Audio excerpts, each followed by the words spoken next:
And good evening, my friends. Welcome once again to Branco Broadcast. My name is Bob Branco. This evening we have with us back once again, a regular to our show, Subhashish Acharya, founder of Project Starfish. He's going to update us on Project Starfish, what they've been doing recently, and a few other projects that is being worked on. Welcome, Subs. Hey, thanks, Bob. I really appreciate you inviting me on this call. Second is, I am excited to meet everybody in the team. Maybe we could just do a quick introduction so I kind of get to know who's around, who's not. If you want me to do that, I will call out their names and they'll give you a few seconds. We're going to start with Alan Dalton. Hi, Ash. I'm Alan Dalton here in Burlington, Vermont. We've talked before when you were first establishing Project Starfish.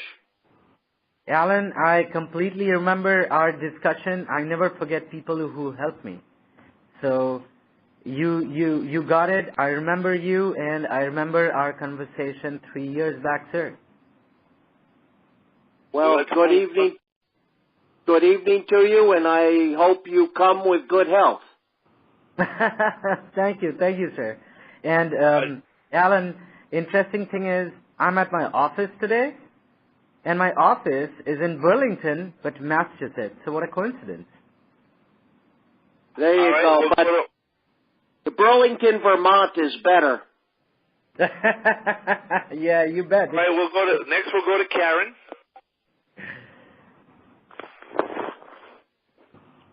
Karen, are you there? Okay, let's go to Marcy. Yes, this is Karen Crowder. I am from Leominster, Massachusetts, which is part of central Massachusetts. I became familiar with Project Starfish through Bob. I sent out a resume, and I was briefly in your Writers Guild. Karen, all right, let's go to Marcy Siegelman, if you're out there, Marcy.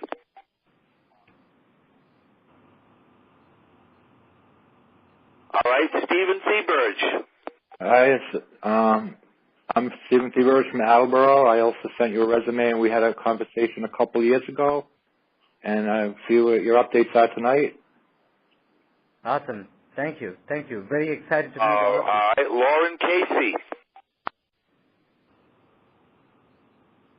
Lauren Casey. Okay, I'm Lauren Casey. I'm from New Jersey. And I was on the last time Bob had you on the call, but I don't think we actually spoke. I was just interested to hear everything that you had to say, and that's why I came back on tonight. How nice of you, Lauren. I really appreciate that. All right, Jeffrey Friedlander. Jeffrey Friedlander. Mr. Acharya, I live in Cincinnati, though. I went to Perkins. I remember, I think you were a teacher trainee in 67, 68. Awesome. I bet there was a Mr. Acharya at Perkins. From India. Yeah, there was a Acharya at Perkins. Is that what you're saying? Yeah. 64, 65, that's what it was. Oh, wow. That must be somebody with my last name, but, Are you from India? I'm from India. Yeah, I thought that name was familiar. No, I don't think we met then. We haven't. I was born in 1979, sir. Oh, okay. That must have been an older one then. Yes. All right, let's see if Marcy Siegelman is back on the line. Marcy? Is there anybody else that has not yet given their introduction? Okay, hearing none. Subs, you may give us your brief presentation, and then we'll ask you questions at the end. Sure. Ladies and gentlemen, first of all, thank you very much. And second is, we want to make this very interactive. I would rather, kind of start off with what Project Starfish, was when we last had a discussion about 3 years back. I really want this to be interactive, which means, stop me, ask me questions. If you have doubts, let me know. This is more of kind of idea sharing, right? What I'm going to do is I'm going to quickly talk about the model of Project Starfish. I don't want to talk too long, but rather want to take questions and make it very interactive. So, we started with the vision in mind, and the vision is still the same, which is, I believe that we all have talent, we all have ability, we just need opportunities. So, we created a model about 3.5 years back. And we believed that the industry was shifting. So we thought, what if we could understand what businesses need today? So it's a very different way, which is let's understand where the demand is and can we create a supply. So we found out small businesses all over the world. And there's about 26 million small businesses in the United States. They are struggling. They're struggling because they do everything by themselves. What do they need?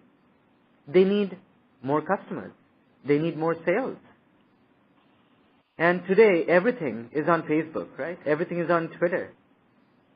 So we thought, what if we could have professionals with disabilities become the resources for small businesses and do part-time work and get paid in return? That way, people could, get the chance to learn new skills. People could get a chance to, be inclusive with businesses, which never happens. And then work on short projects, helping small businesses, which is good karma, and get paid a little bit. These people don't have much money, right? But they're happy to provide $100, $200, $300, right? And that way, it solves problems for both sides. It solves the problems of unemployment, inclusiveness. It solves the problem of understanding disability. It goes, and what happens is that it creates value in the whole ecosystem, which is businesses need something, and if professionals with disabilities could offer something that creates a solution, then it's a win-win for everybody. That was the idea of Project Starfish, that we could solve social problems, unemployment challenges by creating value, by creating skills, by creating work experience, and then sending people back to the workforce. Now you see, we have two identities. Two identities would mean we have a personal identity and we have a professional identity. The personal identity is just like we are on the phone today, human beings, our own personal stuff, we are all the same. We have our different personalities. So that's the personal identity. The professional identity is how society presumes or perceives us, which is, hey, a doctor, a mathematician, a school teacher. We've got these labels, right? That's how society perceives us. My goal was to strengthen the professional identity. So think of this. The vision is there's 26 million small businesses in the United States itself. Millions of jobs are getting outsourced. Sure. What if we can reskill people to take those jobs back? So now that was the vision which we started off with. Now, fast forward till today. We have created jobs and employment for over 160 individuals. Many of them are blind or visually impaired. Many of them are school students who want to get into good colleges, so they want to do projects. Many of them had no disabilities, and they just, want to get the experience. Many of them are veterans. Many of them are cancer survivors. And many of them were spouses who had a terrible life. Many of them were homeless. So we have created about 160, 170 jobs working with not just one or two or three, but 92 companies. 92. And not only in the United States, we have created work for individuals in over 7 countries. On top of that, we have been on 6 newspapers, out of which 3 of them are international. So we have been in the UAE, that is Dubai, on 2 newspapers. We have been in Australia. We have been, on Boston Globe. We have been on Chicago Tribune. We have been on Harvard Innovation Lab. So now what happened is MIT has a huge ecosystem of companies. And they liked our work and then said, hey, Subs, can your company be part of the MIT Startup Exchange companies, which is a huge ecosystem of top companies. And one of our board members is from MIT as well. So for the past 2 years, we are a MIT Startup Exchange company. Now when it comes to working with companies, you name it, from small video game companies to maker spaces to cloud companies, to logistics and supply chain companies, to Harvard Innovation Lab companies, to social media companies. We have worked with over 90 of them. We then started taking big projects. Big projects would mean, can we do massive business research work for, say, large projects? And we utilized people from multiple countries to work together, 24 by 7 kind of a service, and we proved the model. After that, we started looking into bigger projects.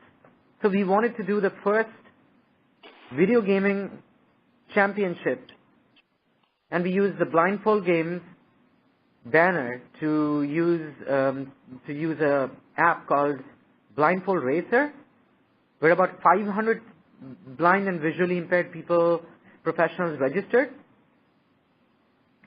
And we played that for 1 whole month. That was the world's first championship for blind and visually impaired professionals. Then we started doing even bigger projects. So for example, we started working with larger IT companies. We started working with recruiting and sourcing companies. Many of the jobs which used to be outsourced, we brought them back. The latest project that we are doing is amazing. So we have been interacting with doctors in India who are pediatric oncologists. Pediatric oncologists would mean anything to do with child cancer. And we said, can we set up a St. Jude's kind of a model? But the catch is that the organization would be run on-site and remotely by cancer survivors, volunteers, and people with disabilities. So we actually proposed that to the Chief Minister in India. We did not expect anything. The Chief Minister actually called us. So a couple of our folks from here flew down to India and gave the Chief Minister a complete presentation. We presented in front of 2,000 investors. And everybody were like, what? This is amazing. Next day, the Chief Minister called us and said, I want to chat with you. So now in India, we are collaborating because we are now getting land. A huge piece of land where we want to build the first hospital that will be run entirely by cancer survivors and people with disabilities, which will create jobs for thousands of people. So that's our latest project. But to kind of conclude, and then we'll take questions. And I can talk about my failures as well. And they are even grander, just to let you know. So we thought, what if we could create a knowledge program where people can learn from industry professionals? So there are two ways, right? You can listen to somebody live or you can be online. We set up the first university called Starfish University on Facebook, where every day we put very curated knowledge videos, and our team goes there, watches the video and puts their comments, and that's how they learn. That's the next level of learning. Then we thought, what if we could launch a program where we reach out to the industry and say, donate your time and experience instead of your money. And what we did is, we launched 60 Minutes to Impact, where industry professionals showcase their knowledge to our whole team globally. We record the call, we put a couple of dollars of Facebook advertisement, and it goes out to the whole community. And it becomes the first free workforce development platform for anybody to get into, learn, earn, whatever you may call it. To conclude, where do we want to go? So I believe that there is a huge opportunity in front of us. So we are just about to launch very contemporary workforce programs with veterans. Why veterans? Because veterans have a very interesting talent. They are great project managers. The industry is changing so much, guys. Like, you're going to see Internet of Things. You're going to see drones flying, all that stuff. So we are collaborating to create the project managers of tomorrow who are going to be the workforce of tomorrow. So a lot of exciting things going on, and just want to let you know, we did all this with no donations. We did this with no handouts, no charity. We never sold the community out. I'm not saying I'm perfect. I tried. I made no money in the last 3.5 years. But I think what we have done today is a true testimony of guts, possibilities, new frontiers for anybody to adopt. And I think while the industry is going to be shedding jobs, people with disabilities can take those jobs and then become pretty self-sufficient. So I'm going to stop because I don't want to bore everybody. Happy to take questions, and happy to talk about my failure, which I've got plenty. So I'm all ears, my friends. Yeah, I have a couple of things, Subhashish, Steve. How do the businesses pay? Like when you said you did advertising on Facebook, I've heard of the blindfold games. I didn't know you were doing that. But what kind of budget do you have for advertising on Facebook? And I'm assuming it's paid off, right? Yes, I record the calls and I put say $2-3, and it goes to a fixed audience. If I want the call recordings to go to a fixed audience like veterans, it will go only to veterans. If I say people with disabilities or cancer survivors, it will only go to cancer. So does that $2 or $3 you hit your audience one time? Is that how that works? Yeah, it's one time. Good to know. I have a question, Soup.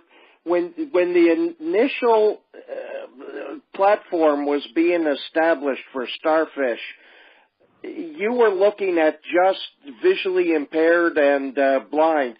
When was it that you decided that you needed to expand the population base to go to cancer survivors, veterans, and so forth in order to make the program successful?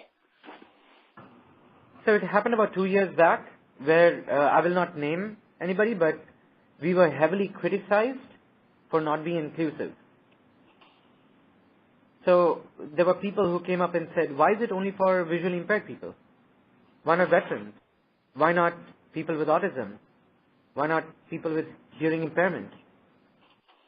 So we were heavily criticized for doing good. So we said, yeah, that's right. We'll open it up. And we opened it up.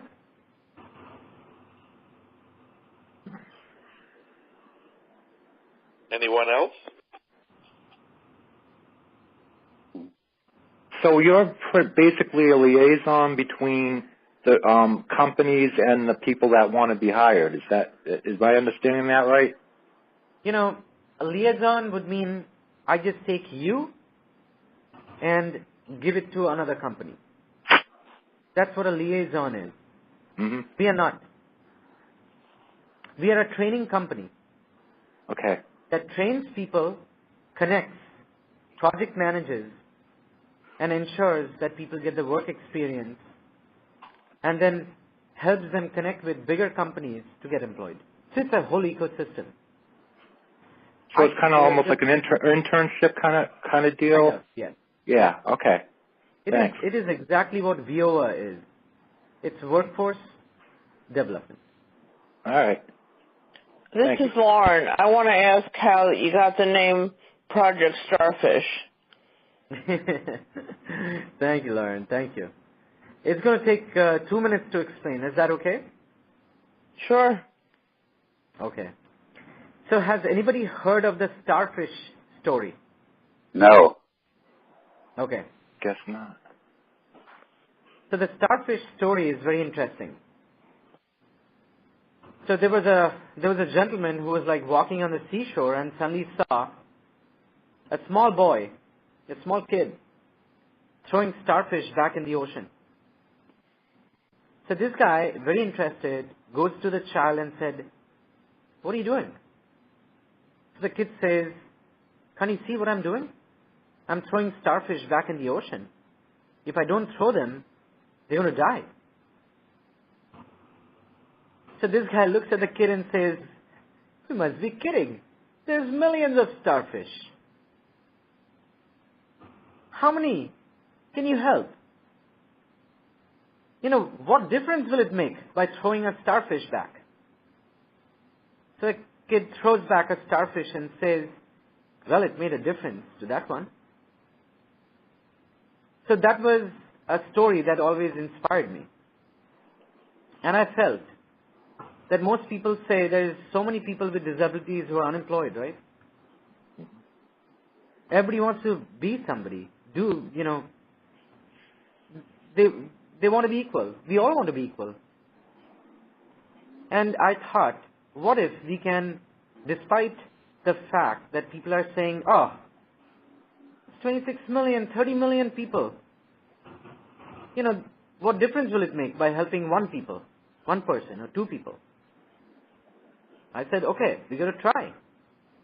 Why don't we start with one, then two, then three, and keep on repeating the process? So that was the Project Starfish, which means let's throw starfish back. I have a question. What are your current relationships with Perkins, the Carroll Center, and the Commissions for the Blind? So with the Commission for the Blind, I'm an advisor. I'm the employment advisor. And I go to the meetings regularly. People really appreciate what the ideas and what we are doing, from Paul Sainer to John Oliveira to nearly everybody. For Perkins, I think we are trying to work on a model, very interesting model, which is for students who start studying at Perkins. Imagine they learn, they grow. Then after a certain time, we create a KPO, or a knowledge process center, right? Where their labs, their accessibility labs, become like a BPO, like a business process outsourcing organization, where companies that used to send work to other countries, that work can be sent to these accessibility labs. So we are trying to work that out. So those are the interesting stuff that we kind of working with Dave Power. But wouldn't a company rather spend money overseas and pay somebody less unless you can convince them otherwise? Very good point. Very good question. You'll be amazed. Outside the United States, it is as equally expensive as the United States. Oh, I didn't know that. So if you look at India, you must be thinking of India to be a land of call centers, right? Well, not specifically, but I always hear that they're paying somebody $1 an hour because they don't want to pay somebody $10 an hour. I could be wrong, but that's what I've heard on the news and the media. No, it's incorrect. Okay. It is incorrect because India doesn't have any call centers anymore. India is the hub of services. India is the hub of software development. No call centers anymore. It's moved to Vietnam not 1 year, not 2 years, not 5 years, 10 years back. So the news that we are being fed is very incorrect. Okay. So those days are gone, sir. And it is actually cheaper to do it in the United States than elsewhere. The problem is people are not being trained. Right. People are not being trained at all. Very naturally, other countries who are more nimble, they're training their force to grab those business. So it is not a fault of the other countries. It's actually expensive to outsource. People are not training the force over here. Oh, that's food for thought. All right.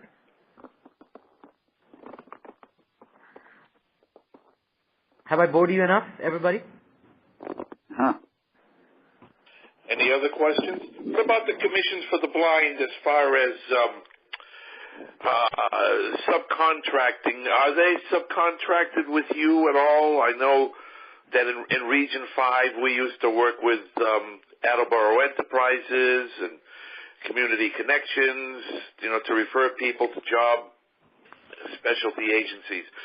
What is the chance of them doing the same thing, getting their clients involved directly?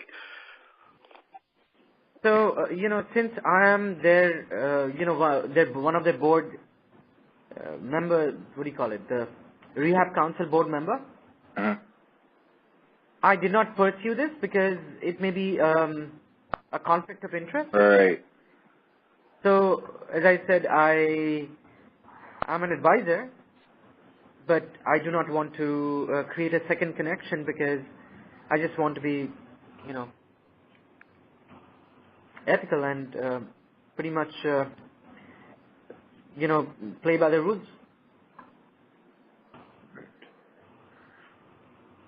Could you describe, for those who don't know, some of the tasks that the workers do? For example, I'll throw out a couple of them from my own experiences: content writing and customer service. Correct. So, Bob, Project Starfish has changed a lot from what we were 2 years or 3 years back. We do not do content writing, and we do not do any customer service. And I'll tell you why. Any particular reason why, where that seems to be a very popular area? Both of them, in fact. Right. So the content writing is it has completely gone to websites like Elance, websites like Fiverr, where you can pay $5 and get stuff done. I've checked out their quality. What people take $100 can be done in $10. And it's instantaneous service. So that's one. And by the way, not necessarily that the people are outside. Many people are from UK. Many people are from Canada. So it is cheaper. Point number 2, regarding customer service, the world has changed a lot. All customer service is now done through Facebook and Twitter. So Blindfold Games was one of the examples where we did customer service through Twitter and Facebook. But we don't do the voice. Why we don't do the voice? That market is very crowded. Oh. Very crowded. Today, you call up an IVR line. The technology is such that they have skinned down the human touch. So previously there were 1,000 people, now they have 100 people. The IVR, the voice recognition system, uses different commands to ensure that the customer service is done. Right. I am concerned about that, Subs, because if I want my questions answered on a personal level about a product or service, and I don't get the human touch, as you put it, I'm probably not going to get the satisfaction I'm asking for. Yeah. Yes, very right. But then it depends upon what you're looking for. So if you're looking to complain to somebody, you need a human. Yeah. If you're looking to check your balance of your credit card, you don't need a human. You just need the credit card. You need the transaction. Right? And there is a lot of automation happening in the industry, which is going to take down thousands and thousands of jobs. So here's an example. I was interacting with a person called Amy Ingram. Amy Ingram. To schedule meetings. So we were going back and forth on, hey, 10 o'clock doesn't work, 11 works, can you send me a calendar invite? Everything is working perfect. When I got on a call and I said, this guy asked me, hey, how did you like my assistant, Amy? I said, she is pretty good. He was laughing. He was saying, Subs, that is not even a human. It is artificial intelligence, man. Oh, wow. What about sales, though? Because I don't want to just read something online. I never thought I'd miss salespeople, but I want somebody to talk to and try to convince me with arguments to buy something rather than just say, this is a wonderful new product. I don't see that. There must be a lot in sales still, right? I mean, with real people. Am I correct on that, or? You are very correct. But the industry of sales is moving. See, nobody wants a pitcher. Do you like taking credit card calls? No. Do you like being, sold to? No. So all those days of pitching on the phone and calling people at a bad hour is gone. I don't know if Steve is referring to pitching or not. I think what he's referring to, and Steve can correct me if he wants to, if I go and let's say I want to buy a pair of shoes, and maybe I need to talk to somebody about the shoes. Maybe I need them fitted. Maybe I want to make sure that the arch is the proper way. A non-verbal artificial intelligentsia format may not satisfy me. Agreed. No, I don't want a cold call, but if I want to know about an Amazon Echo or something, I want to talk to a person and say, what does it do? What doesn't? You can't get that with. I mean, you can get it online, but it's like I want to hear somebody who's used the product, and like I said, I don't really want to pitch, but I kind of want a little bit to try to convince. But no, I don't. I agree with you on the calls. Unsolicited calls, but if I'm calling about a product, I'd probably want it, and I probably want to hear what it's going to do for me with a real human interaction, not pressuring. This is where your infomercials come in. Yeah, well, but. That is correct. So that is going away. That is going away because of the website. Yep. Yes, but I just wanted to comment on that.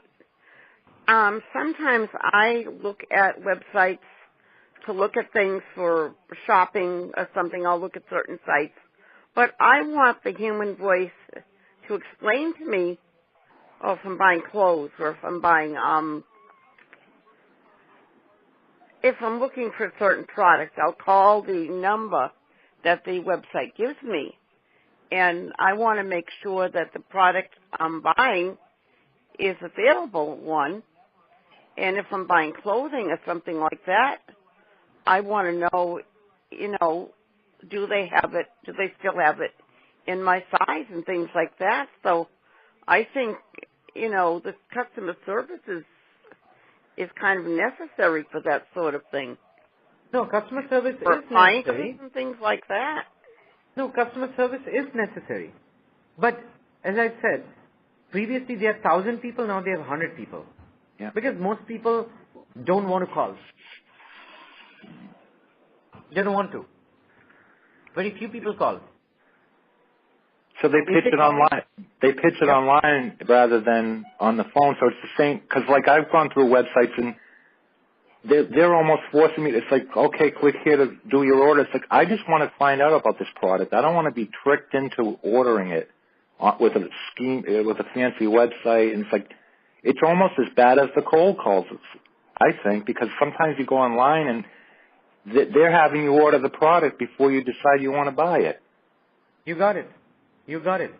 So all these jobs are not going to end. But the way these jobs exist is changing, which means today I'm partnering with an organization, a veteran organization who would be skilled to do cloud selling and marketing. The cloud technologies are changing the world, right? Yep. So now the big challenge for these cloud companies, and there's about 5,000 of them in the United States, they need a lot of prospecting help. So we are turning veterans into sales prospectors because there is nothing to pitch. You cannot just go to a person and say, hey, I'm from Salesforce, I want to sell you something. It doesn't work like that. It is more about understanding the customer and then saying, this might be a good fit. Is it possible that I can arrange a technical call and see if there is a better fit with a technical specialist? That is the next level, which is understanding, not pitching. Solving problems, not just selling and running. Mm-hmm. That's the next level of selling for which we are preparing veterans to focus on.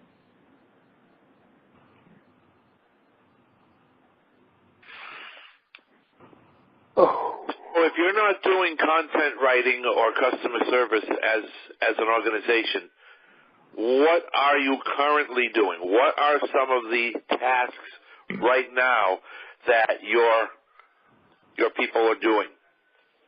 Sure. One of the biggest things that we do now is business research and business analysis.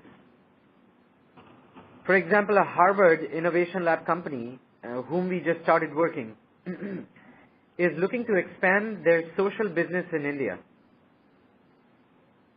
They need to find out people. They need to find out, many other stuff. How do you research it? How do you contact those people? So business research and lead generation is massively a big business for us. It's like 90% of our business.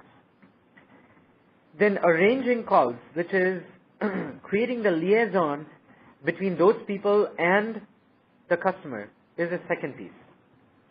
The third piece is we don't work on one specific activity. There are multiple activities and we do amazing project management. Like blindfold games, for example. It was a $3,000 project, right? Probably even more. And 10 people were working, not 10, about 7 people were working on the project. Somebody was doing social media.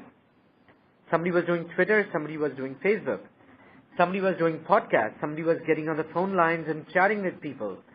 Some people were making pictures. Somebody were making announcements. Somebody were managing the whole process. So it's like a small consulting organization working together. It's just amazing.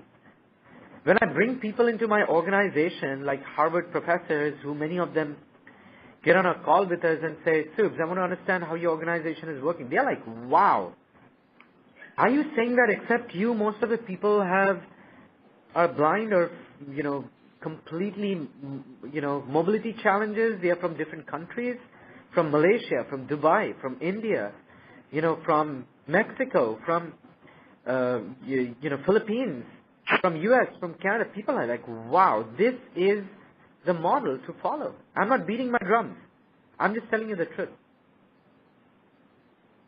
So is this blindfold game like a computer game, or I'm not really, I think I'm missing a piece here.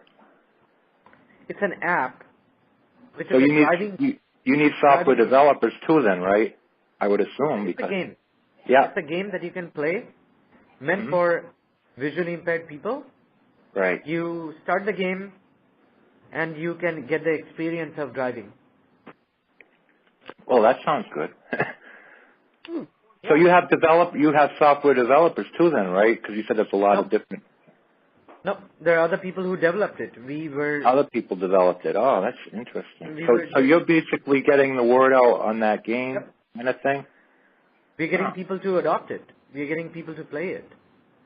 So someone developed the game even before you picked it up? Am I understanding that right? Yes, you got it. Okay.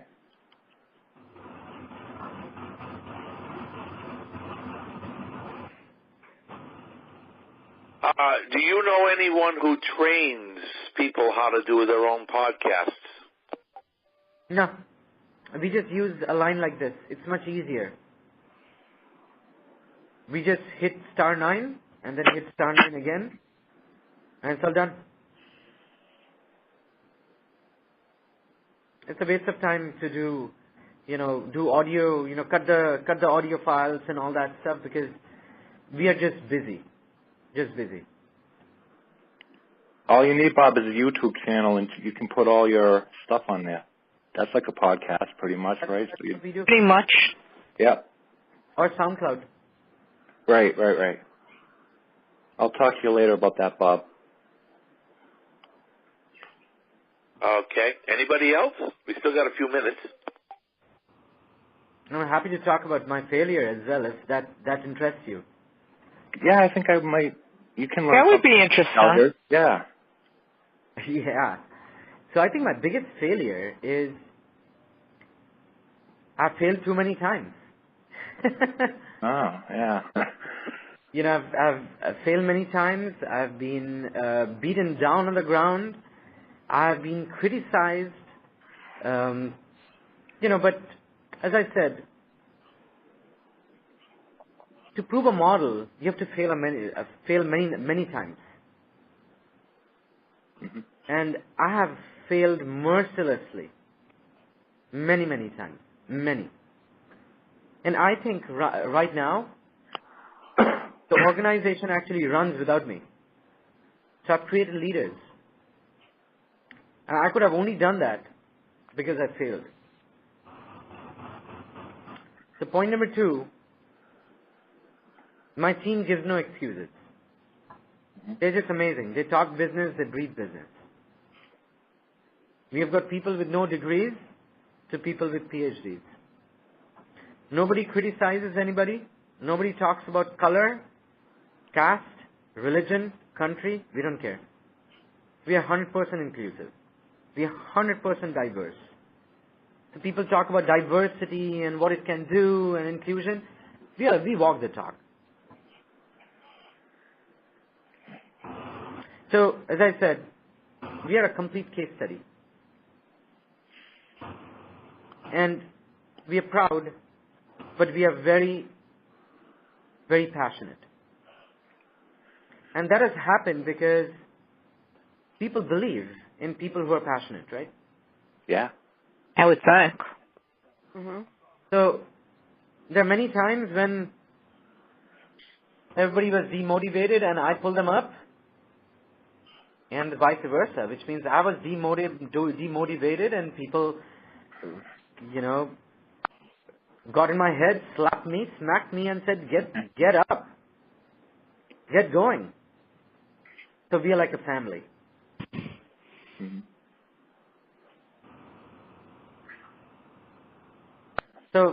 my biggest lesson learned is people talk about ability. We have got 160, 170 stories of ability. People talk about diversity. I don't think there is any organization where there's one-sided guy, 90% people have severe disabilities, 5% are, no disabilities but unemployed, for example. All work together.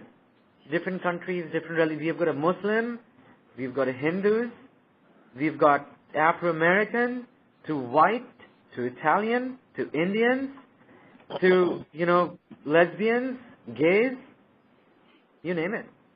Sure. Nobody ever talks about disability. Nobody ever talks about racism. Nobody ever talks about any negative stuff. We have proved it all.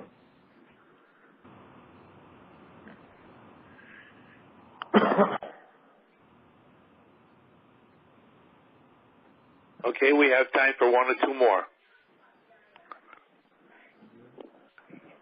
I must have seriously bored you guys. I'm so sorry for that. No, I'm not bored. I'm not bored either. Very interesting listening to you. I'm glad I checked in again. I'm just going to think of things to ask. Yeah. No worries, Yeah. I'm there whenever you need me. Well, we do want to thank you for your time, Subs. We'll have you back on again in the future to update us on what Project Starfish is all about. And I'm very pleased, by the way, that the Massachusetts Commission for the Blind has decided to allow you to be an employment advisor. Because I think that says something for the status of the organization when MCB allows a representative to be on board their team in whatever capacity. That's a big step. Oh, yeah. Yeah. Definitely. I'm there. As I said, I'm there. I'm there to fight, not from behind, but together. Together we are all a team, right?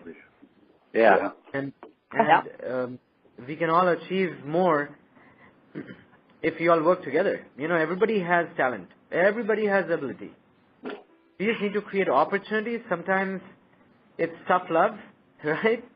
Yeah. Sometimes it's easy, but, despite failure, despite success, we enjoy the journey. That's good. Yeah. Yeah, that's quite a journey it is, too. Yeah. If there's any advice for me, I'm all yours. Well, I guess you've come a long way because I know they had the Project Starfish at the MCB job fair, so I was like, there's been a lot of changes, which I didn't know about. There is, yeah. What is your relationship with the two main consumer organizations of the blind, the National Federation and American Council? I have been very business focused, and I've not been able to really connect with the organizations. And because we are very diverse would mean now my focus is currently multiple disabilities and cancer survivors and veterans. So I have not ventured out there for a long time. But anybody's welcome. Right. Anybody's welcome, and my doors are always open. I remember in 2014 you were at the NFB National Convention. Or was it the state convention? State convention, I'm sorry. You were at the state convention one year. I actually went to both. I went to both. I was in 2012, or maybe 2013, and I was in 2014, Bob.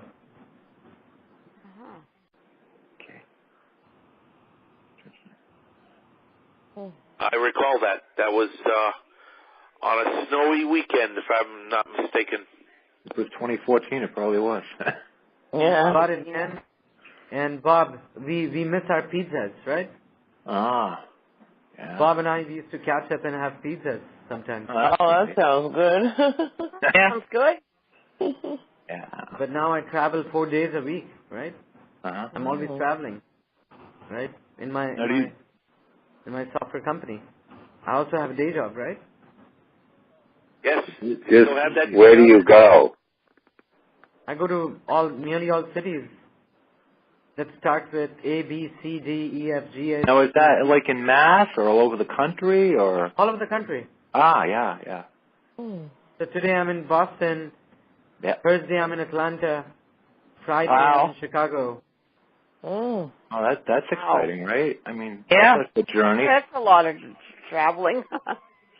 That's a lot of traveling, and that's the reason we can still do our business because, as I said, we are not location dependent.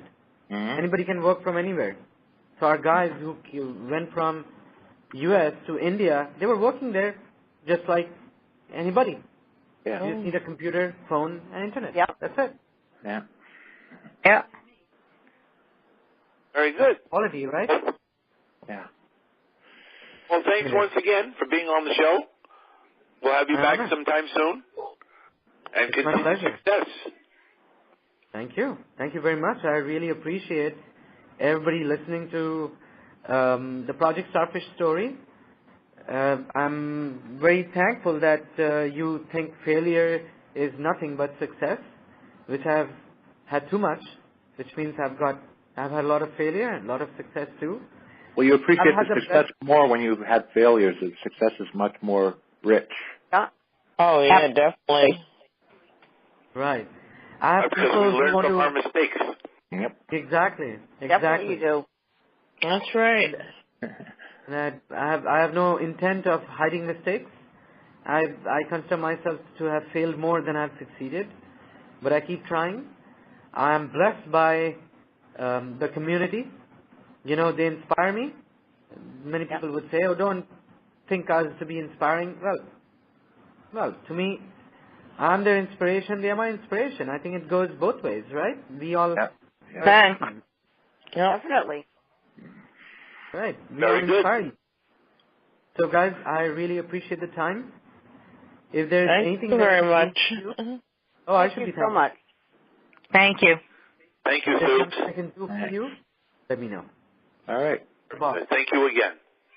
Take Thanks, care. everybody.